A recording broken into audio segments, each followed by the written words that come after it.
Voilà, pay kusare ngal pay ngal labangal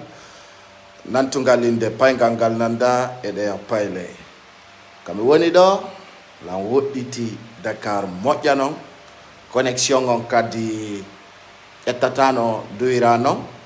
kono ɓawto ko tawɗon buyi no noddude lan landito kono pay kusare on no wayi hiɗa e jaam ko fewndi mi tawi Allah décidi mi wata waɗgol ɗo vidéo dans 3 jours kami woni ɗo. Parce que tout simplement, Internet, ça bec beaucoup. Mais, quoi argol andintinda on, ko fewndi kon kaledi meden, kala non ardo vidéo avant que ça soit trop tard, je te demande de partager au maximum. Actuellement, je suis à la frontière Guinée-Sénégal, précisément, je suis à Manda. Mais, voilà, je veux que vous partagez cette vidéo avant que ça bouge. Quoi torten kondotao, les militaires guinéens, ils en courant, ils en courant. C'est-à-dire, ils no humpiti, humpitaki. Et les militaires guinéens, ils font interpellé de do. Et quand ils gol be hunde taunde ko très irrisant, ko tawata changi kander armée ton, kambe be humpitaki. Quand nous mi fala halangol kambe be militaire be, ko tawde kambe tigi be siksoni, london no wadi. Kande fit armée nderton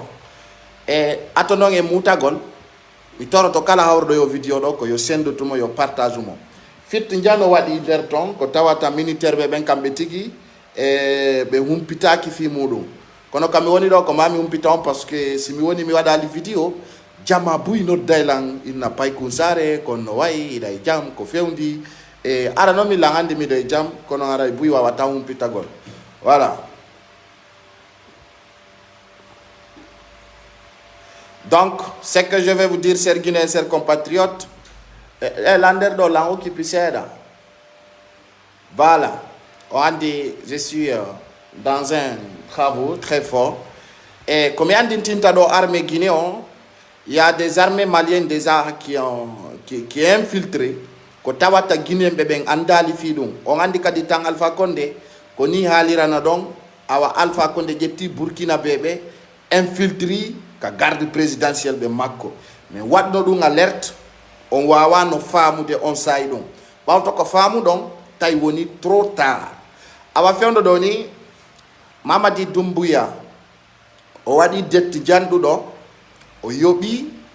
transition les militaires de la transition au Mali fiyo ben don adamo sécurité parce que o andi armée guinéen be wontondiri be lancodiri kanko yarmée guinéen. À partir de là, si l'on watani là, wana Guinéen be woni garde de Mamadi Doumbouya,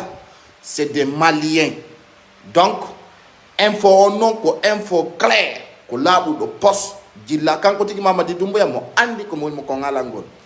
En ce moment, fewndo kanko Idi Amin o humpiti dun don o fala no dartagol.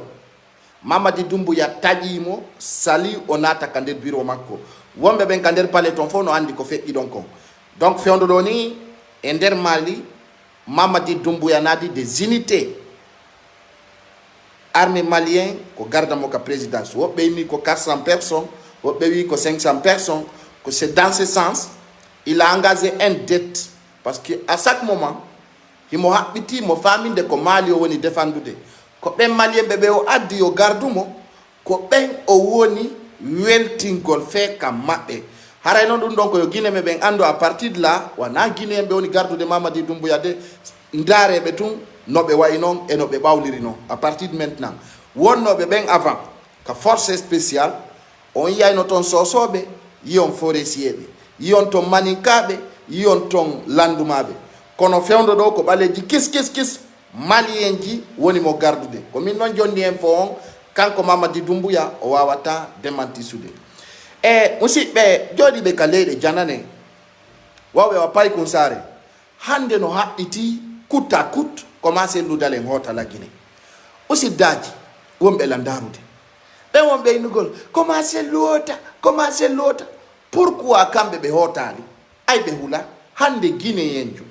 kala ka wontirɗa e tandi territoire leydi ndin adwa ka wi de selu dalen no huli redu hay no sika hay sika hun dum tigi jedwe hay siko no wadanda ala gine fi on no wadi simiali dum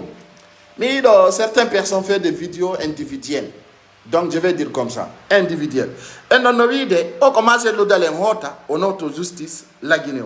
Il be ko be palais quand be tigi hadi be hota ay ko be combattant ko be vrai be hula redu ko be be worbe tabe ni ay se lu dalen no huli redu quand be hadi be hota et terre ala wi yo be hoti la Guinée ton et on la vraie yagal mabbe ngal on a vu des personnes ici qui sont dit ils sont allés en Guinée ceci c'est ça ara ko be palais ara be meda memu de kazone la Guinée donc c'est le dalen ko ma jama on accepte position makon no yiri non ay ko kanko woni neddo wondo on yeso so ndari o tawi hunde de mojanali mo kono an yinirta ko ma o yaha mais pour quelle raison c'est le dalen hula o hulali kati mais à un certain moment il doit réfléchir hande sa jetti exemple mi ko on ardo commenta min on tan commentu e penale mo CIFD nder do parce que mi ala ni on ko fek hande ayata mo CIFD wondo la Guinée hay modi so ressource tayar de la Guinée mi anda ko fi hondum pour le foot haddan to ko ma fenande wona mais dum ko beppale mi go CIFD mon ko beppale fenande fous tapale yette dum nokko ndiron wadon dum ka passe gi mon fek ji parce que mi ni o mi nga jongala e mon taw aru ka passe en wolon fi non na droit pour tout le monde donc il faut que vous compreniez cette stratégie mi soka jude mi o CIFD mon nga jongala e dum on yata mi do wada commentaire sur la dessus donc abem bloquer do directement parce que mi ko direct do abela ya fait l'ando je vais bloquer celui-ci là directement a commenter tataka pasando mais moi rido no commenter fichier je te bloque automatiquement parce que on a dit no di il y a des temps il sait pas la vérité il sait pas la réalité ya ito do kam penale mabbe den e mentalité mabbe mu marsata ko non yarata mi moi no commenter dum do mi walleta ya parce que bloqué automatiquement ara andara tala hande kadi parce que yala nyongo ni sans stratégie de maintenant là tu déconnes je te bloque woni ça ali ndamita ka beperi an jabota comme. Ok, on revient à nos bars. Partagez la vidéo au maximum. Je suis hors de Dakar. Sendez tes vidéos pour que ça passe. Hande, quand je vous donne des détails, les stratégies, il attend le bon moment pour balayer ce loudalin. Mais ce loudalin était assez intelligent. Je vais vous donner des exemples. Hande, on dit, oui. Wala aussi si goddo soka ka wala mota ko mini be fenay mi kontana do lambe Afrique be meda natu de kaso yana plein moy ni mako tuma soka dawo si nata kaso on tigi fenay fus ko beppane sella inoku yara hay noku mi jonna do exemple di lambe on be Afrique de l'Ouest do be tawatara do ngandi fi mabbe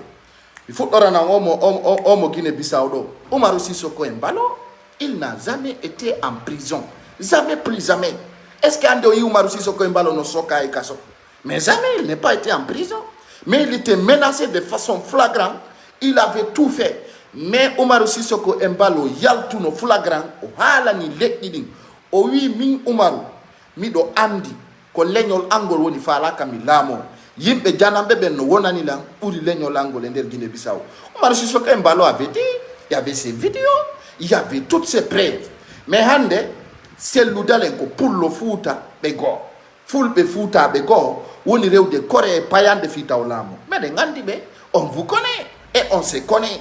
mais dans ce sens il passe par des menaces il passe par de l'intimidation il passe partout hande sondari pour be ben gollude gouvernement la Guinée on se demandé billahi wallahi tallahi sa eti abe on sait que des millions wadata do CFD on sait qui ko fenando ndar tatalam billahi wallahi tallahi ça ne blague pas sur ma page ade ko na tum blokama directement ça ne blague même pas si min ni hunde fait tatado mi ko min lami o page na communauté walla pocho de min ko mi woni directeur do yo goddo commentu do o yana yawre makko ara tum mi blokama directement à partir de là ça ndara do atawa ko hore wonda ndaru de wana pocho bien entendu. Minni on Umaru Sissoko Embalo. Umaru Sissoko Embalo, le président de la République de Guinée-Bissau actuellement, c'est un peu. On a tout fait. Mais au yaltuno ay labanimo, oye, ko leñol angol woni lan combattu de fita milano e nder Bissau kono kaw tawno wi yoɓe wonu fek yoɓe dégazo gonga kan feña kombo laamino Bissau ko kanko tawno kadi ko sincèrement ko ma o laamo so ndaari hande nder la Guinée billahi wallahi tallahi ko gouvernement itti lansana ko itti Sékou Touré siɗa janngude histoire la Guinée ɗen siɗa manditi ka toɓɓe hiɗa andi réalité on a taway ko maninka ɓuri gollude ka gouvernement la Guinée depuis laamu fuɗɗa ƴettede bien entendu ko maninka ɓuri gollude e laamu la Guinée ngu ndaare histoire on itti lansana itti Sékou Touré komboye hombo woni premier ministre addi ha lansana konte ko honde tuma Cellou Dalein woni premier ministre e ko tan jelu Cellou Dalein laamiɗo ay Cellou Dalein adi ko hombo yombo laamino e ko hombo yombo wonno kono musiddaji ko ma faamo hunde wotere stratégie fokku ɗon ko enen tigi woni piirude ayɓe ɓen piyay donc hande si Cellou Dalein ƴetti position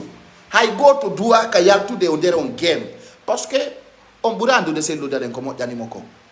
on ɓuura Cellou Dalein faalede laamu on ɓuura Cellou Dalein andugol ko honɗum nafatamo yeeso awa jamma mi jonnano ɗo exemple ji buy e ɓe wi noon e pular laabu ngal wo juɗen si ƴakken si juɗen e konno ɓe nirta ɗum e pular e wo taƴa si juɗa e si juɗa si taƴa fof ko fino ƴakkora donc pular noon woni komi yewti on ɗo min jente moƴƴa de ɓe wi juɗa si taƴa e taƴa si juɗa fof ko fino ƴakkora ka donc nane ngal pular sendi ton nde yewtere ɗo musiddaji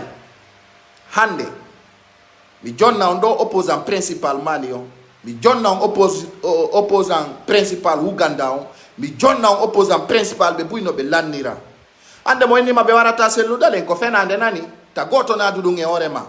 billahi wallahi déjà ɓe tantimo wargol voilà abbe on andino ɗo fo compte e buy yimɓe woɓɓe no ɗo ɓe mari compte ji temedere ara ɗi exista il faut que maɓɓe miracle ayɓe andi a wolanaɓe gonga ɓe sikka ko Samakala wonta min ɗo Samakala ala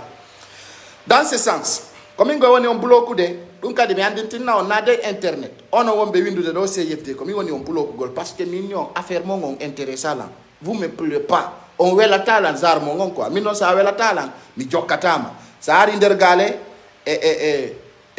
mi réglay compte ma on directement iwa ka nder par exemple parce que min ko stratégie goto si mi yiɗama mi jokkatama si mi falaka fima mi wolata fima si miɗo andi combat ma ko fenade je te commente pas donc il faut que jaɓa walla accepta sa jaɓali position an o mintete direct karay hara noon a darata la ñande ha juma yani hen directement donc hande mi jonna on Ismaila Cissé nano moƴƴa mandito ɗon Ismaila Cissé ko opposant principal jo gorejo Cellou Dalein wonnoɗo Mali Bamako tawnoɗo ko figure opposant so yani fewdo ɗo hay Macky Sall o yewti hekki hanki mi dari ɗo vidéo makko ka o souligne si coup d'état ala no sanction waɗatano bien entendu télé Mali joni noon wodi buyɓe anda wallahi billahi tallahi si ɓe innima ɓe warata Cellou Dalein ko min innuma ɓe fenay ɓe warayno ɓe wawatamo noon warde balɗe makko e lannali c'est clair ɗum ɗon ko gonga on famine ɗum ɗon ko gonga clairement ko gonga ɓe watamo warde balɗe makko ɗen lannali dans ce stratégie en ala kadi mouvement wawɗo défendude Cellou Dalein sina stratégie mo fokkitani on hay goto ɓe wiyoɓe ɗo fof jama o yaltay c'est la voix du peuple ala voix du peuple wakkiliɗo ɓuri militant IFDC e nder Afrique ɗo ala wakkiliɗo woni digne hande iɗon wawi contude ko militant jeelo IFDC force spéciale wari iɗon wawi contude ɗum vous pouvez pas compter cela c'est tellement nombreux a wawata andude ko fulɓe jeelo wara e fiyo programme mais jamais plus jamais hiɓe hollira ka Cellou Dalein tawata himo découragé mais dans ce sens je vous dis sincèrement les Guinéens doivent savoir on reste derrière Cellou Dalein parce que si tawi jama on wonali ɓawo Cellou Dalein marsata et il y aura des manifestations bien sûr mais ko Cellou Dalein wawata innugol hande kadi yo jama on yaltu bien entendu yo jama on yaltu clairement ɓe yalta e hoore lawol ngol tawata hara ko base stratégie Mamadi Doumbouya noon yo jama on andu ko stratégie makko o jokki déstabilisation jonno mo inni ɓe warata Cellou Dalein Je vais vous donner des détails. Quand on l'État est tantino wargol c'est l'udale. Il y a des images. Parce que nous, on dit Guinée, et en Itaoube, il me dit bien de gonga. Est-ce que Mamadi Doumbouya, objectif Makon, si l'an nous gol c'est l'udale, il y a des Guinéens qui se posent cette question. Et c'est très important. Je vais vous donner cette stratégie. Tawo gonga, objectif Makon, c'est comment finir avec ces l'udale. Ande, il y a plus que 58 partis opposants à la République de Guinée ou de l'âme. Qu'on a un antabe à la fille. Pourquoi c'est l'Oudalé? Bien. Son jetti, tant Alpha Condé, c'est l'Oudalé était séquestré, menacé. Aria fait les parabrise automatiquement. Bon, la Guinée faut y. Faut pouiller rigite monde. Son dari hande, Rosé Bamba. Hande ko hombo wonno séquestré à Kander prison. Kobe wonno be yewtudu de Alpha Condé, comment ils vont faire pour déstabiliser ces Loudalais. Kobe ndo wonno VIP ka maison centrale. Faut pour nous hande ko fait ka maison centrale. Mais hande no labani en post si c'est Loudalais même la Guinée à la voix sans voix. Faut kito, c'est-à-dire bedo Mburata organise le mouvement wa FNDC. FNDC manifeste une étendue du territoire la Guinée en faux. Les retours de ces Loudalais sur les dernières campagnes de Koya Conakry, il n'y avait pas de mobilisation comme cet exemplaire. En 2010, les retours de ces Loudalais, on ne peut pas avoir cette mobilisation. En 2015, pareil. Mais aujourd'hui, les stratégies, ce n'est pas la mobilisation de dire qu'il y a des Loudalais, oui, au Guinée, il faut même là. Goto Jotako. Mais en Andi, Ndari, Ntawi, on a dit oui, non. Il y a Loudalais sans stratégie. Mais vous avez dit. Vous avez dit que Loudalais de changer son stratégie politique. Mais aujourd'hui, il a changé son stratégie. Il a changé son stratégie. Il n'appelle pas aux manifestations. Il dit qu'il va récupérer son victoire. Johnny, non? Guinée, même ko doit faire mugol do hande kadi. O voit mo fokutu den do ko voix noble. Hande ko be fala tout simplement ko yo Loudalais ngotu la Guinée. Bien entendu, à leur programme. Et nanga Loudalais be na ba mo be soka. Si be sokimo, ida wa inu de be empoisonner ta moderto. Ida wa yu de be piata selta nanu ibe no ya. Si be nangi mo fusu be wattamo. Be libi mo sudu ndum fusu wadali ko si be nangi mo be sokko e goddo ronkata wadugol. Ah mi andintinna yo. Mi andintinna on hunde wotere. Allah Abdallah na goto nani. C'est Loudalais, il est tellement intelligent, très mature. Ta o jabu yaru de hakil birdi. Sana nwe ya hande. Hande ari kaso rifofa na mari dole ka. Di mo marno puissance. Kono wallahi ka won donc a maison centrale. Hande kono militant jo makko wawi. Kono yidu no do mo wawi. Ko fus awaso yino wowlede ko parce que c'est Loudalais no ka yasi. E ngandino c'est Loudalais bonnanama. Hay goto wadali hay mo. Est-ce que enen doy manifester que est-ce que wino wadata ala ko mengala no ka social media ko fosialti rien absolument abe won bende doyo c'est Loudalais yo to soti ko nieni si Mamadi Doumbouya nangi do c'est Loudalais wani won be watta ils vont venir d'abord prendre tous les quartiers en otage et puis ils vont tuer des centaines de personnes et puis be warata de leñol go ko maninka be warata soso be warata ko pullo futa be warata ndare tum prenez des exemples. Faire un dossier Loudalais, oui, non. Maintenant, je me autoproclame président de la République. Koful Benjelo de Pia Wara, Ngelo. Donc, on be Hollande do c'est Loudalais no huli, wala c'est Loudalais no wati tirini, wala no nati tirini. Ko kambe tigi huli. Parce que ben soustaya de la Guinée. Ils n'osent pas de rentrer au pays. Pourtant, ils sont simples activistes. Activistes, on be de opinion du monde ko fala yo wado. Les soustaya de la frontière la Guinée-Sénégal. Ils n'osent pas. Parce que leur détermination, leur vision, faut que bildi. Donc, ce que je vais vous dire, chers Guinéens, chers compatriotes, le retour de ces Loudalais, c'est en voie terrain. Même pas y mi tawete et yahay bébé. Parce que min, comment mi tawe de ces Loudalais non nata se couturia. C'est clair. Mi hikoto yeso, c'est Loudalais wontabao. Awana wambe inute, yo ces Loudalais. Taw jodo Sénégal yo wotu la Guinée awa préparé de ta wonu ka lede janane yo c'est Loudalais jodo la taw jodo Sénégal aujourd'hui en wona fofube ko fere ronkude mo mayi o ronku billahi wallahi tallahi c'est Loudalais alaka o rewrali sinaka marsata dum il a passé par toutes les catégories toutes les façons toutes les hande konto woni selludale rewali ko tawata opposant africain no duwa rewgol kaka nokku goto ka eliminati c'est-à-dire ka yimbe ben ittete don sadaka fiyo laamu wadu ko don to selludale woni natal madu luttube foppu nati luttube be fore winder do no ande ko jelo Mamadi Doumbouya wari silami mo buwe contest la awa hande selludale ni andintinay ben sikkube ko tuma lan do sokawo so laamu on fenay fos ko beppale hande ino do président Macky Sall hande o natali prison ha hande o sokaka hino modo il est là c'est pas la République du Sénégal il n'a jamais été en prison ça jetti Adama Barrow il n'a jamais été en prison ça jetti plusieurs ino do président ko dum Guinée ko beppale wela tabe kuwa fenande wolugol piji tawaydi di ala hay nuko kayuri moyni makotuma soka dasi na wona lando on tigi fenane nani ko criminel sokete Alpha Condé horemu ko sokimo ko parce que il était un racaille de menaces nade parce que Alpha Condé était fort de Alpha Condé ko be nangiri mo be sokimo parce que il était menace de pouvoir de Lansana Conté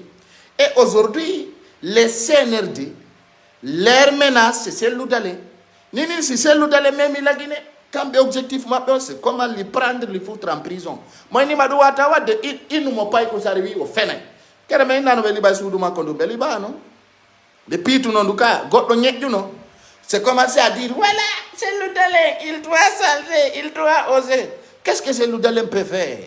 aujourd'hui le vieux a 70 ans Selludale nini ko 70 ans woni yarde e hore din duubi makko don mo wakili imo jindude imo négocier est-ce que dum ko fi hore makko tum awa jode sikkon Selludale ya e piye soke ware e hore fenande wobbe no ya wol Selludale soke hara ko duso lamo no rondi fenande son certain qui des penale mondial à sens penale mondial ay nokku ka baki fenande burado billahi wallahi tallahi awa jama si feje Selludale ko pire kadi arata catastrophe kawo ara jama ko doa famu go lande kander leydi lagine Selludale ko wada ko opposant jo ay goto wada kan e der Afrique do Selludale o sokama wala gine ko fiido nani ça je vais vous dire Selludale était en prison Selludale kasongo sokango gine njay goto sokaka billahi wallahi tallahi Selludale il était encerclé par des arts de combat billahi wallahi tallahi kama ko dixin ndo suudu kaliba don Selludale millionnaire be ari be wadi arts de combat jabe gayni be wadi kadi be addi de unité na de wi gol ko 100 personnes ko 200 personnes 300 personnes gardi no der to hari on suma hay sa yalta ka der cour Selludale ya so dugol biredi hara da mapi sa nati der ton asusta yaltugol foppu no andi alors Selludale était en prison. Maintenant, vous voulez que Selludale donne son âme. Yo be war mo tun wonon ko no woni objectif mo et puis ça finit quoi. Parce que Mamadi Doumbouya no andi ande ko Selludale to way mo am pesude fita o wadu dictatorial makongal a République de Guinée. Ko Selludale to na IFDZ fo. Wallahi billahi taala na IFDZ fop de wana hay peuple guinéen fop. Hey, le peuple guinéen ne peut pas empêcher Mamadi Doumbouya. Peuple guinéen ay Alpha Condé wa wali empêsude. Hay Alpha Condé en wadi manifestation internationale nationale est-ce que nous empêcher Alpha Condé de le troisième mandat tout le monde était découragé tout le monde était à tapis vous savez Mamadi Doumbouya était inconnu de nous mais on parlait de lui mais tant que Mamadi Doumbouya ari tawi Guinée bebe habidi Alpha Condé ronki Mamadi Doumbouya ari en profite au moment donc jama on wonani mo berdun donc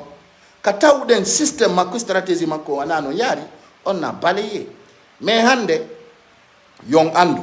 si feƴƴi Selludale ala dartoto do Mamadi Doumbouya sa nani voix du peuple wobbe ay noddi do manifestation hay goto yaltata ka hore lawol dum no foppu no andi parce que vous avez pas confiance du peuple goddo wawata yawgol wartano kongol mo parce que ko wolo ton ko wana do woni ka berde mo awa jama ko yen ardi ngakkil fame Monsieur Salifou Bilavogui, avocat de défense. On a dit kaydiri hollundi kanko wana kanko duwa henda gondin kaydiri ondi woni ka Selludale porta na plainte hande no hersini no kani katawata Guinée jo miji to tako hawiya yo Cellou Dalein noto ko Mamadi Doumbouya noddimo billahi si Guinée jo wowli dum haray mentalement psychologiquement o ala expérience billahi wallahi tallahi parce que ande ala katawi holli règlement sariano la Guinée Cellou Dalein na fetudo ala kadi communauté intervenant fiyo Cellou Dalein noto woni communauté nationale woni internationale la Guinée non dum don ta goto hulu toñete dum don sa huli dum don haray na a Guinée wobbe no traita mini facture wobbe no traita mini de bâtard là où je suis il y a des gens qui me qualifient de mendiants il y a tout mais en sincérité Cellou Dalein hande si tawno non CNRD ko gonga fala no musibbe fulbe fine musibbe fulbe fami Cellou Dalein jetti kaydi suudu mum o wi a ndu suudu do ko min jeyi ko halal an ko min soodi do malgré o wi ko bien de l'état kono suudu ndu hay son jattay awa ndaare kaydiji ɗi jama on ndaari Cellou Dalein waɗi assemblée virtuelle o towni kaydiri ndin aduna fopp yi oy ɗo ko min jeyi taw libana ay ɓe ari ɓe sifi Cellou Dalein naɓi kaydiji mum ɗin ka justice kono wiyano na procureur de la république on wino wawata jugugol ɗin kaydiji ɗon o wino wawata ñawugol ɗum ɗon ka o wino kamɓe kutta kut koma suudu Cellou Dalein ndu liɓe Sidia Touré liɓana ka Cellou Dalein liɓana piita wallahi siko fewndo ɗo ni Cellou Dalein wiwno yalta e la Guinée o yaltatano ton de ɓe arayno ɓe baramo ɓe jattamo kadi kaydiji ɗin au niveau de l'aéroport ɗum non fof no andi awa joni noon onon ko honɗum e expérience marɗo ha wi on ko ma Cellou Dalein yaha noto justice kief mo Mamadi Doumbouya créé honto onon tippuɗon honɗum woni garantie ɗum ɗon honto pour quelle raison ko ɗon to woni ko landa ɗon si Cellou hande goɗɗo no wawi présentagol laggine ɓaawo Cellou Dalein kombo yata on élection hombo suusi joni noon ɗum ɗon kadi fof no andi Mamadi Doumbouya faale makko mission makko on c'est comment empêcher Cellou Dalein ɗum ɗon fof wowlanoma ko nangiri Diané o nangori Kassory Fofana o nangiri kaari o accitiri Lansana Fuyante ka yaasi ko fi ta Cellou Dalein présente aux élections enen ɗum ɗon fof puɗen andi déjà ils sont empêchés Cellou Dalein de se présenter aux élections depuis na hande de Cellou Dalein avait plein de l'idée d'aller aux élections mais au moment de FNDC hari ɓe trompi Cellou Dalein fi taw présente aux élections présidentielles mais Cellou Dalein était malin après il a décidé de s'engager dans 2 semaines d'aller aux élections. Et il y avait des polémiques, il y avait beaucoup de personnes qui ont dit Cellou Dalein doit pas laisser les FNDC se présenter aux élections présidentielles. Parce que Cellou Dalein avait pris une décision à sa dernière minute, il s'est présenté aux élections pour combattre Alpha Condé. Tout le monde sait. Sinon, on ne parlait pas de laisser qu'ici partager la vidéo au maximum. Andy. Vision maɓɓe on c'est comment éliminer Cellou Dalein ɗum ɗon hay suudanaki hay goto hen suudanakima suuɗanakilan on an daro ɗon kono gande Cellou Dalein waɗi ha tawi ko ma o aserni reni ɗum ɗon foppu no reni ngaygu ko woni hollude kon kanko Mamadi Doumbouya e CNRD makko on foppu no andi gonga kan c'est comment balayer Cellou Dalein mais ainsi de suite kono woni principe ji ɗin ɗo e ayɗo gandi ɗo naka men wonɗen e saji ɗin fof paykusare ettoto e façon makko on argol wallito humpito hande ko piiji tati Mamadi Doumbouya décidi siko toñe ɓe toñi Cellou Dalein ɗum c'est clair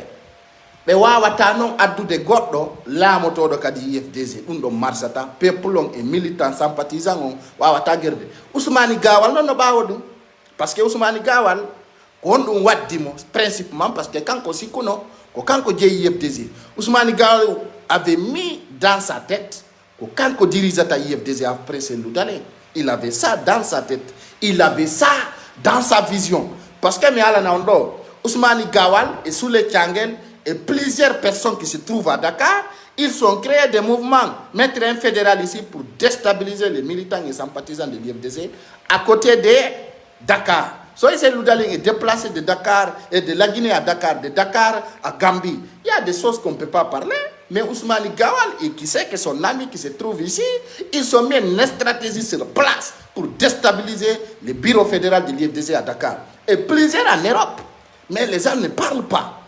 Plusieurs en Europe, Ousmane Gawal avait mis une mise à jour pour déstabiliser cette partie. Mais mission maintenant, c'est comment déstabiliser Cellou Dalein. Johnny non, c'est un watanali là, et ya hata wata ko enen pousa ta pieds ore mede. Justice la Guinée, o wawata noddu de Cellou Dalein noto. Parce que hande ko hombo duwa nyawede ko Alpha Condé. Kono ko fi on onon on susta wolude dum. Fi hondum onon on susata udutugol fakkoji mon din wola non dum Mamadi Doumbouya hande ko hombo duwa nodde de tribunal ko Alpha Condé duwa noddite de nyaawe parce que dum don ko yeso men wadi Guinée hande pullo Fuuta goto no way sodutu dengal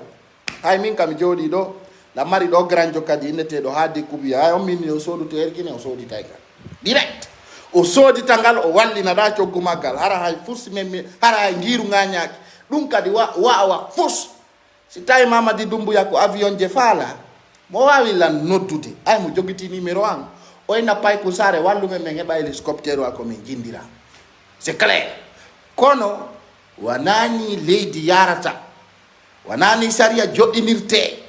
hande duwaɗo o ñaawede si tawi ko gonga duwaɗo nodde de justice ko Alpha Condé mo ɓe wino yaade Turquie ya Dubai bien entendu Alpha Condé Mamadi Doumbouya wi himo wuuri himo jindude kono Mamadi Doumbouya susata indugol yo Alpha Condé ñaawe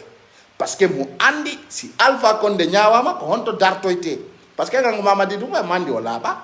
joni noon si bandi noddima armi ñaawe ko ɗum woni armi soke joni noon onon ɗon andi ko ha honde tuma si ɓe nangi Cellou Dalein ko ha honde tuma ɓe sokatamo a onon suwa mon on non na hay bafoy taw Alpha Condé bafoy en yaltino la Guinée neeɓi Alpha Condé mo ɓe yino woda on oyi ɗum ɗon foppu ɓe feƴƴinino ɓe yejjintinnino en ɗum ko bafoy en waɗi damaro en ɗum ɗon fof joni ɓe tourni mais pour mettre un polémique sur place ko wigol awa yo justice nane wo justice o no noddi Cellou Dalein he jama tellement ki ɓe maapi hay procureur on tawi wawata jettude ndin kaydiri naɓa ka famille Cellou Dalein awa jama ko ma ɗimmoɗen wakkiloɗen e nder o communication sensibilisation mi andintinna on kadi woodi ɗo sukaɓe buy yaltuɓe ka social media ɗo faalaɓe créygol parti ji politique ɓen noon kadi ko habbi ko tuma Cellou Dalein liɓa ɓe ara ɓe présente o mi haalani on ɗum de iɓe andi noon min miɗo andi iɓe andi position maɓɓe on lan andi position maɓɓe on kono ɓe wi ta ñale hawjangala wana ngari ñamete donc ko laba nafi o ko jawre hay debbo so labama ha ñande go o kanay ay min tun no woniri noon ko noon yarata ni ngajo an ala e ngari si gorko labama wala goɗɗum ko bepperi langi wuro biram binta baba ko mi innata on ɗo ko yon ande stratégie on no foori imo foori hecci bemmen haray ko torondirɗen musiddaji an wondi landarude yafe wondi landarude ko mi innata on nokku kala ko ɗon e accitengal bafal seeɗa s'il vous plaît je suis un peu occupé je vous reviens on famine ko mi innata on la nangi seeɗa ce que je vais vous dire chers Guinéens chers compatriotes ɗo na kam mi woni attention ɗo kadi ara e dérange ɗon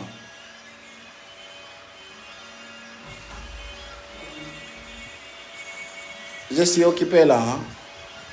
on va amener comme il attend tout simplement de savoir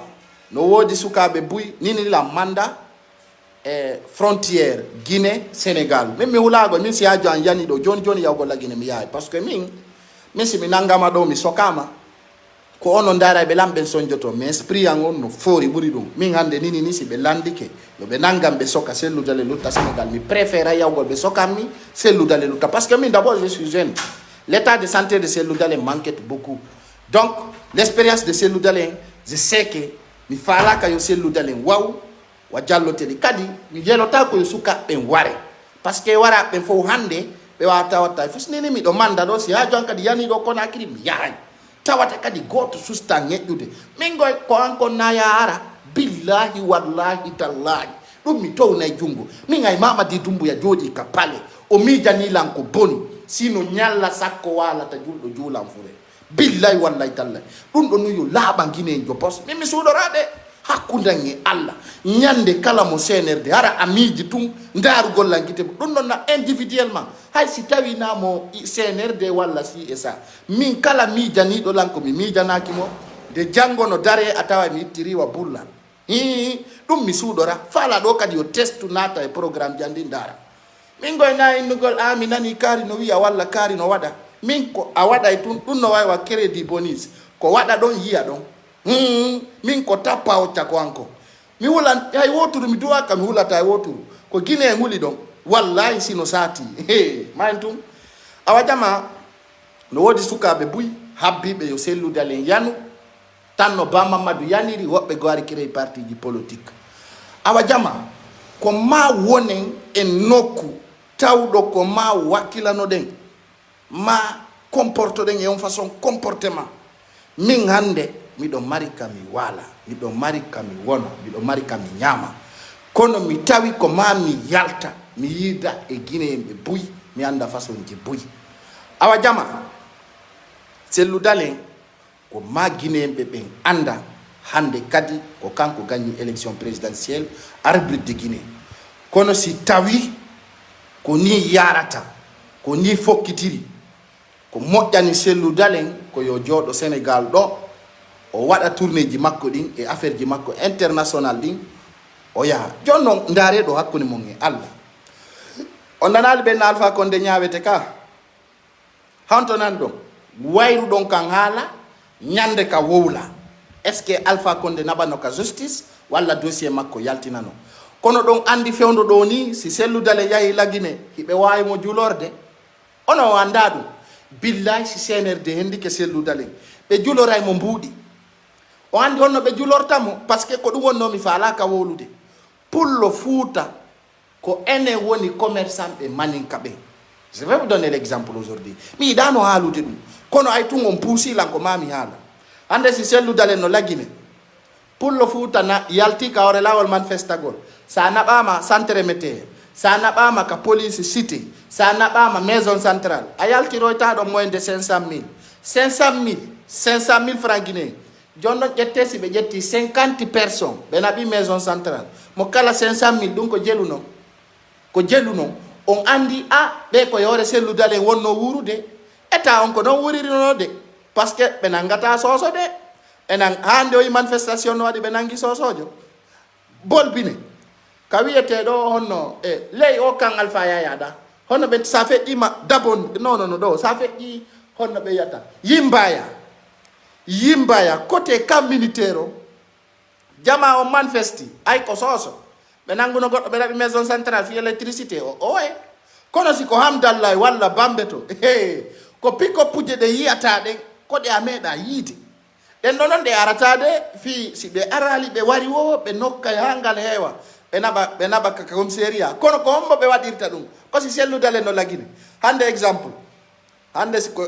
tum fe ido si selludale hewti lagine ni pagay wadi be nangay ko fandi wo 200 personnes de nyande be naba be sokoya on famine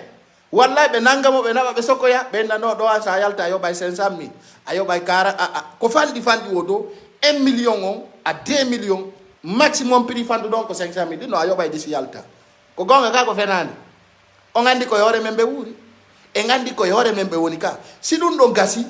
si selludale ngande nabama do e puis kadi si bendi do selludale noto ko andir ton taw ko bandi yagal be watta na de si selludale notike so notike do ta ko be ndaru tun ko be tuni niramo gokuni hay si be sokoytamo mais be tuni naymo aw kono woni jama on famali selludale e popularité makon Guinée yembe ben no doa famugol on famine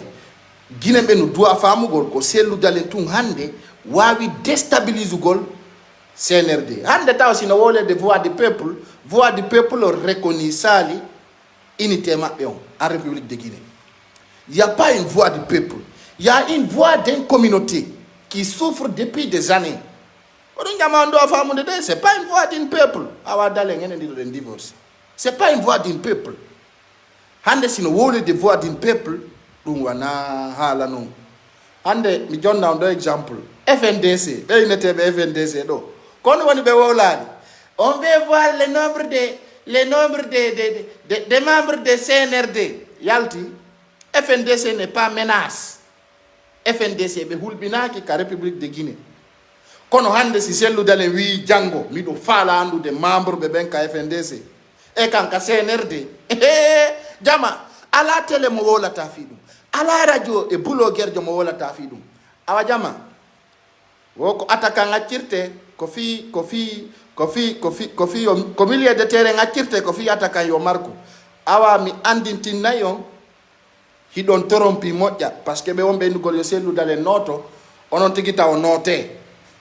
ndeɗa foti ndeɗa inna yo selludale noto ka o nodda ton foti haraɗa lagine haraɗa ka zone lagine haraɗa a République de Guinée nder ton on sumaɗa wawi huɓɓinde téléphone ma inna ko selludale notɗa ko yo noto harayno laaɓi poste awa selludalen katike o wiyon himo mission mi sikki si selludale wino e mission ko majama on wakkilo accamo ka mission makko si selludalen sokoyte ɗo wana min wana antawoyte ko leñol pullo fuuta kadi ɓurata tampude awa voix sans voix on fuɗɗaki taw voix sans voix fuɗɗaki en République de Guinée ko honɗum woni gonga kan hiɓe ndarude si ɓe wawa déstabilise de population Guinée o kono noon ɓe yejjiti population Guinée o mene meɗe wawa bandi Guinée ko marɗo o ko jogiiɗo o gikke waɗu men sifleru kono woniri de Alpha Condé ɗaynirino men mbuuɗi ha men jokki men tawi nafata men dirti nduɗo kadi ari kono ɗo ko moƴƴani en dumbu yala mbuuɗi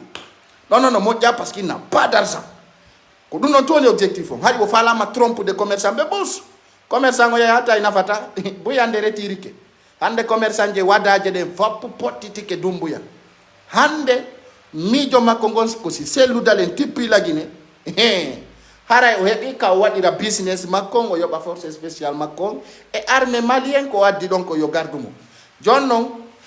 fita neɓuɗo ayɗo gandi si tawi en ala ka nder studio meɗen en waɗa e vidéo mo 1 heure de temps humputugol konu ngun awa o parti ɗon on partage non mimo e hiɓe falano warde selludalen FNDC de ɓeynuno ɗo o koma dossier ji yalta ko menace de manifestation ha hande o yi cadre jo FNDC no huɓɓina ɗo 500 personnes daramo haye télé haye radio donc komi andintinta on ɗo hande vision espoir guinéɓe ɓen fof ko selludale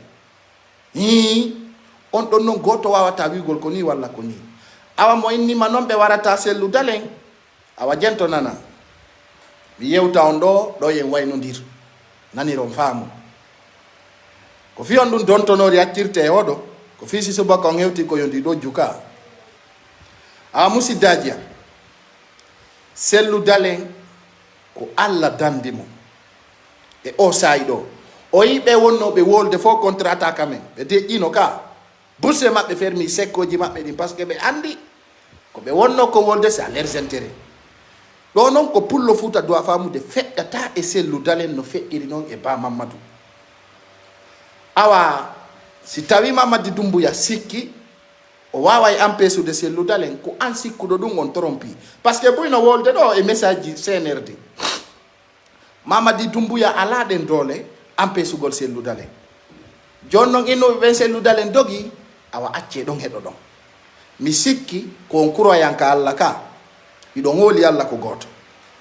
selludalen ka Allah holori ka awa selludalen ka ɓe wiɗon o dogi yo ɓe jogo ɗon ɓe sikka o dogi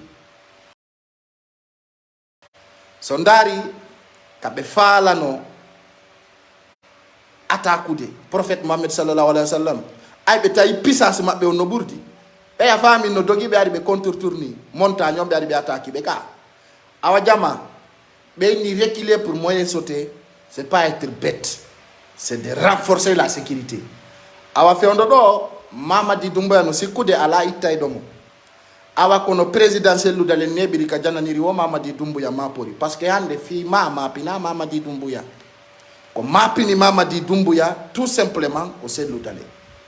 si o lannidi e selludalen o trompay kala guinéen jommo faala kala guinéen jommo yiɗi kala guinéen jommo o faala o tappete o lappama e leydi ɗum c'est clair yo laaɓani poste on andi won ɓe watta gaɗa e tum ɓe suuɗo de ƴaw ko ɓe on bawndukoji maɓɓe ni ɓe faminana e kamɓe wonno ga awa jama ko torondirɗen ɗo ko ɓuri yawde ko yen andu nayoɓe naadu en e ko ɓe faala ko hande ko toriɗen en foppu men selludalen so wi o yaata o wiyali o yahata o wiyali o yahay ko toriɗen allata o yahu par ce que so notike haray o notike masibo makko billahi wallahi tallahi par ce que hande si ɓe wari selludalen ko balɗe tati haalete deƴƴa hokko ko noon ɓe rewrata deƴƴa hokko ka ɓe liɓi ɗon suudu selludalen ɗum goto yaltade komi andintinta président selludalen espoir makko yo jogito kono he a laamoto lagine hara e goto mayani ça c'est clair sikkuɓe ɓen noon ko si tawno ko mayde lamminta selludalen harayno guinéen ɓe bus maayi fiyo selludalen laamo a wawata kontude itti 2010 addi hande ko jelo maayi tan dadis tan Alpha Condé tan Doumbouya ka fokkiti ɗon donc selludalen si ɓe nangima hande ɗum no wawi warde woɓɓe ɗum no wawi wonde kadi buy maya nden ñande ɗum kay no wawi wadde nden ñande buy piye ɗum no wawi kadi waɗugol Mamadi Doumbouya heɓa mbuuɗi buy awa acce famodire si président selludalen wi hande miɗo woni prêt yahugol lagine komi toroto kala guinéen jo ɓittiɗo nde ñande koyo yaltu habbomo ka hoore lawol o yara voie terrain haraka ka leydi o rewi o natira labe o yara Conakry mo sikkino ɗaɓɓay kaydiri tunudi ɓe wi ko hunde tundi wo si ndiyan ari laɓɓinay wo kala no tunirɗa sa ƴetti ndiyan ndiyan ɗa lotete ha laaɓa waɗɗa sabunde a waɗa si ndiyan ɗa rewi ka tundi a anday donc haray président selludalen ta goto sikku ɓe elminaymo walla ɓe wawaymo elminde mo sikki ɗum sikki fenade par ce que si ɓe san sikki si selludalen elminama haray ko selludalen elmina haray on sikki fenade donc komi toroto on foppu moɗon ko yon wonu très fort komi woni neɗɗo illettré jannguɗo mo darata donc min ko noon tumi andintinta on kala ko jannguɗa diplôme ma siɗa falara ko sarbon yaltuɗa mbiɗo ɓuuri bemma gandal par ce que ka tawi ɗon a yata dara bemma leer goto ko o mo jangga pay ko sare darata andi ko ɗon mi ɓurma mbiɗo ɓurma ɗi 49 a jotta ko dara nene ma leere goto kono min pay ko sare illettré on a jotto dara la andi ka be peeri donc na ko jangi kon fo nati sarbon nani ko ɗon tomi andintintama j'ai seulement de te répondre comme ça parce que les plus bêtes les plus illettrés c'est toi-même tu le sais bien mais mon stratégie est plus forte que toi parce que min bête jomo janga on min illettré jomo anda e fu yon ko min wonda darude malgré tout dans cette stratégie on acca ino ga woɓɓe mi réglay compte ji maɓɓe ɗin ɓe yaha ɓe darana hoore maɓɓe président selludalen ko yo jama on won forte mobilisé partout là où il passe à partir de là kala ka président selludalen rewi ko yen andi aduna on ɗe mbaw makko min ko ɗum ɗon mi mari komi toro on wone forte mobilisé et puis à partir de là on va essayer de boycotter l'assemblée de CNRD kala ka ɓe feƴƴi zone ji ɗin en toroto population ka sous région wata ɓe yaltu déjà mi yittelen kan kamɓe yaltali Fouta noon Mamou Labe Telimile kon andiraɓe jaɓɓagol lanɗo mo ala merejo mi toroɗo noon Fouta ato wongol trop tard gouvernement de la transition ɓe ardi Fouta si on wa ali no ɓe wayi noon zérikori si on wa ali no ɓe wayi noon wa kankan haray Fouta sago Allah sago moɗon mi yigo yon jaɓɓaki mori konde télé Labe awa bila vogi naafigijo on no arde e nder Fouta yimɓe Fouta mawɓe Fouta fayɓe Fouta jooɗiɓe Fouta komi toroto on mi jeeja o taw raɗoɓe taw yennuɓe si ɓe noddi on taw notoɓe ko ɗum ɗo woni komi tori on mi jeeji on si on waɗali noon on waɗali kadi ko lorroy taw yeeso par ce que Fouta lanɗo aray tun jama on no humpa e mo wi humpitoto fop o luttay e kumpa sa wi a humpitoto kala konko hayniɗa walla ko nanɗa ñandego ko ɗum wonta sabu ma Fouta miɗo toro on jeejaw ɓe wona ligiɗoɓe mon ɓe wonata giɗoɓe mon Mamadi Doumbouya mo o aray libugol cuuɗi ɗin labe ɗum yo wonan on waɗi koosira non henanta on non hande ko boke ɓe ñalli ɓe liɓa ton cuuɗi ndaare ka internet no yalti wallahi billahi tallahi jalanji Mamadi Doumbouya ko ɗi wimo kon o waɗay son sikki noon ɓe liɓata cuuɗi ɗin habbe ñande go bimbi lawɓe aray ɓe liɓa na ɓe no ɓe acciti liɓugol hande boke ko ton ɓe ñalli liɓude ɗum ko teddungal e mon laaɓanay on pos wallahi billahi sina Allah woni jaɓali Mamadi Doumbouya ɓe liɓa e cuuɗi ɗi ɓe koosi ɗin laɓe no arde noon hino arde on holta ko noon kono ko addi kon ha ɓe koosi nane moƴƴa ko ɓe wi kon nane moƴƴa ko ɓe wi konde ɓe wiyali ɓe acci liɓugol wo kono ko ɓe koosi kon ko ma patrie man bati on hetta nane de woɓɓe ɓe yahi ɓe wi on par ce que ɓe fokkintinni campagne ka mon ko ɗum no yurmi quoi billahi no yurmi ha par ce que ɓe nane moƴƴa ko ɓe wi on kon ɓe wiyal de ɓe acciti liɓugol wo kono hiɓe darti ndaadi ko ɗum woni si ɓe ari on jaɓɓaki ɓe ɓe itta e mone on e cuuɗi mon ɗi so jaɓɓike ɓe kadi ɓe inna ɓe liɓa e ɗin cuuɗi ɗon ɓe moƴƴinana on ko ɓuri moƴƴude o souvent ko manipulation maɓɓe eyno ko ɓe woni on wiwde so yaltali jaɓɓi ɗon ɓe wiya ɓe hetta e ɗin cuuɗi ɗon ko domaine de l' état so yalti on jaɓɓike ɓe wiya ɓe liɓa e ɗon ɓe darnana on piiji tawayɗi no ɓurno wonde ko woni ɗon kon on andi souvent ko manipulation dans le même game awa dey mi andintinna on ɓe accitali liɓo cuuɗi on de mo sikki ɗum walla maɗɗini on ɗum par ce que mi nani woɓɓe no inna ah maintenant ils sont laissés de caser les maisons Allah ah bappa humpitaki kono humpitoto yo Allah ittu en e kumpa yo Allah ittu en e kumpa donc Mamadi Doumbouya miijo makko ngon ko lorrugol ɓiɓɓe leydi ndi haray fuuta ko manipulation woni ko ɓe fokkintinani en on manipulation noon ko hawniɗo manipulation wonɗo grave ɓe aroyay liɓugol cuuɗi ɗin si ɓe aroyi noon koye ŋardin hakkille sabuna jaɓɓiɗo Mamadi Doumbouya labe o liɓay labe on jaɓɓakimo o liɓay labe joni noon ko honɗum waɗata ha labe daɗa ha fuuta daɗa ko hunde wotere na noon ton fuɗɗorta kono si fuɗɗoyke ko yon fuɗɗorton manifestation ji imminayɗi Mamadi Doumbouya ɗin ko kankan ɗi fuɗɗorta Mohamed Gaddafi ko laamu makko ngu bonata ko sirte ka o heɓa o jibina ko ɗon gere on fuɗɗi donc hande ɓe liɓude boke hande ko ɗum ñalli cuuɗi e hoore laawol busi pitama ndaro noon o population boke ala mo gouvernement Guinée on duwa ɓuri ɓe billahi simi miijitike fi boke yurmayla boke depuis la Guinée bostik fuɗɗa importede boke no muuɗude nduggu sa wattike kompule danejo e nder boke a wawata mo jindirde ñallal ngal fuu hakkunde e Allah haray kompule ma on tuuni dos o wayi wa nduggu boke wana courant wana ndiyam wana hay hunde ala heɓuɗo ko metti e nder leydi ndi lagine ɓuri population on boke hakkunde e Allah kono eɗen tori Allah ballal to ɓe faala wadde kon selludale Allah ta laatorɓe wallahi si laatike Guinée en wullay awa komi sakkitoto yewtugol ɗo fiita min nennu en ɗo ay ko leer goto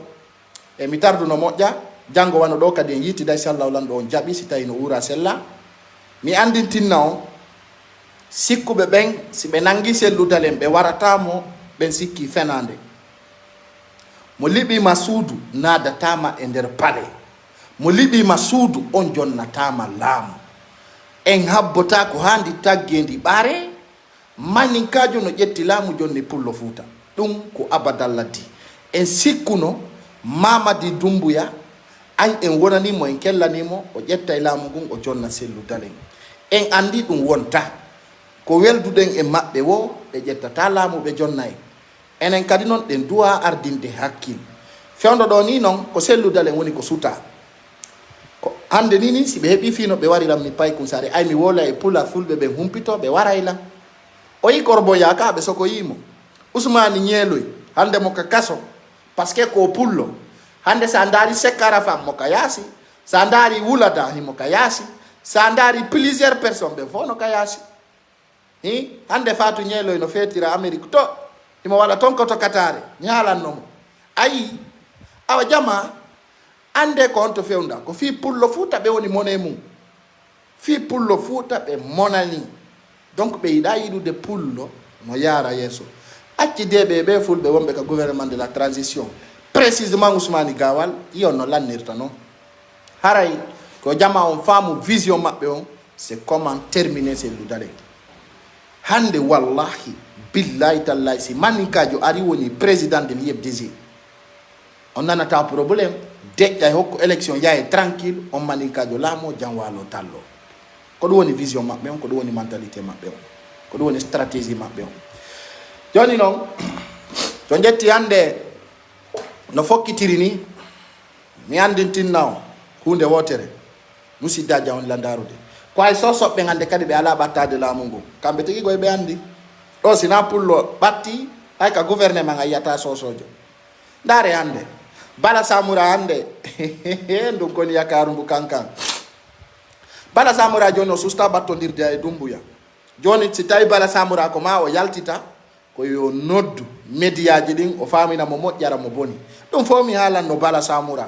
kono ɗum ɗo fof en artira e o leeson ɗo ka studio men joni noon fi nanngugol selludalen e iɓe tawa eko écarti Bala Samura fiita o ɓatto hande kadi Mamadi Doumbouya par ce que mission maɓɓe on kanko e chef d'état major de la oui chef d'état major de armée de terre on bil onno ko onno ɓe innatamo ko o bandijo mo oya jokkodira noon o ko armée de terre j'ai oublié son nom là on andi mission maɓɓe on ko ɓe yawno ka selludalen ko wargol selludalen ko ɗum wonno mission maɓɓe on ko ɗum wonno mission maɓɓe on ay ɗum woni échec par ce que ɓe tawa e ko wi o ko Bala Samura noddi selludalen wi yo iwka bâtiment ton ɗin source ji fop meɗen jogitigoy fop miɗo jogitiɗo ɓe wi ɗum no tawa e ko waddidiri Mamadi Doumbouya e Bala Samura piiji buyno nder ton tawata ɗi sorkanno ha kono en haalata ɗi fof taw kono ɗum hino tawa eko martini honno wiyete Bala Samura takko selludale honno takko Mamadi Doumbouya ɓe yahi ɓe wimo ko pullo Fuuta noon kadi naafigijo mo welda e Bala Samura woni ko waɗi ɗum kono hakkundan Koulibaly très bien merci beaucoup piiji no fokkiti lagine ɗo beebondirte lagine ɗo weccodirte ha guinejo foppina e jawo arɓe guine ko ni wayi billahi wallahi tallahi lagine ɓe waɗa e affrontement billahi wallahi tallahi ɓe attaque e Mamadi Doumbouya henanta on noon awa so yi hande ɓe écarti Bala Samura par ce que woodi wiɓe Mamadi Doumbouya Bala Samura ko complice de selludale ato taw ɓe arde ka selludale on andi tellement que ko Bala Samura mapino o waɗuno convocation à l'urgence o noddi o wi yo opposant ɓe principal ɓe yo ɓe notomo ka kan Alpha ko kan Samori Touré on andi na toon base Bala Samura woni base Bala Samura wona to woni Bala Samura ko mission très franc wonno ko addimo ɓe yaltinno toon opposant ɓe bo yalutti seeɗaɓe ka nder salde mi wolata ɗo inde mum Bala Samura e ɓen ɗon no andi ko waddi so yi selludale yalti laggine hors de mission ko mission makko o yahi woɓɓe ko hors de mission hino toon piiji tawɗi min ni on hande kadi sa ala hakkil a dartala sa ala hakkil sa dari lan a wiloto awa pose question on ha simi artoyi mi andina on noon ko sabu on ɗum Mamadi Doumbouya pottiniri Bala Samura wayruɗon mo yiwde ñande fête de femme mi haaluno kadi minni ko nde ñande wayroto yiwde Bala Samura bien entendu fewno ɗo ni Bala Samura image ji makko wonɗi ɗi yaltude on foppo mon hiɗon suti on famine hiɗon suti on famine ɗin piiji ɗon fof no nder ton awa hande eɗen welti ka tawata e président selludalen no faamude ko hulanɗenmo kon e ko mapaniɗenmo kon non ko buy haray mo inni si selludale yahi lagine ɓe empoisonnatamo walla ɓe waratamo mi andintinnayi on tun ko ni ɓe wariri jamma buy fewno ɗo ni ɓe wawno waɗugol piiji buy ay kinapugol jamma o ɗum noon kay no continue ka leydi men e kinapinguiji ɗin no continue yo jamma on andu ɗum ɗon c'est clair hino ton piji buy en aray kadi yewtugol fi ka bala samura on inchallah yaltina law ton détail ji buy tawata le be toñu mo hayo anda be toñu mo kono kono bandi on kono yarata piji din. Donc nous avons des personnes qui nous informent partout ko tawata piji buy fejjay musi dajja wondi landar do saydo kala kami wontiri e hore leydi din ko mami arami andintin nan ko fewndi kon ka leydi men onon kadi ko contribuer ton kon tout simplement ko partage gol vidéo ji din fiodi wawu yawgol ka duwa ton la ngandi non don wakili tele no ko kala ka wontir do min ko pay ko laba kum mi ha jaka e birti parce que jama on be rewa rewete de fu fi wolu gol makko be andi e ko be anda min non mi nyawlinta wolo ka Facebook do si Allah jabi mo woli ko ala hore an e der yontere ayay ko Allah maram ma kon terre pay ko sare ngal pay ngal labangal nantu ngalinde pay ngal nanda e de ya payle la salmina on la weltorio yo Allah bantu fi modon kala ka wontir don ko yon wakilo e programme di mabbe nyande be yawno fi wargol se dalen jango ngara détail gol dim piji don ko tawata si Allahu lando on jabi hara ko e hore nokkeli bu ko tawata kadi yeddota ko min si mi yewti hunde ande ka kam yurniti ha tawata birdi ala nder ton mi arami labbina non. Donc beaucoup de personnes qui s'expriment ici qui prennent des nouvelles, je suis très fier de vous. Et comme il était illettré mo tawata sa jangi ay bi diplôme ngandara haray ko no woniri présidentiel lu dalen wata o noto min ko do woni position ngango mo kala e kala mum e gido mum. Donc on se retrouve demain soir encore à partir de 20h. Au revoir.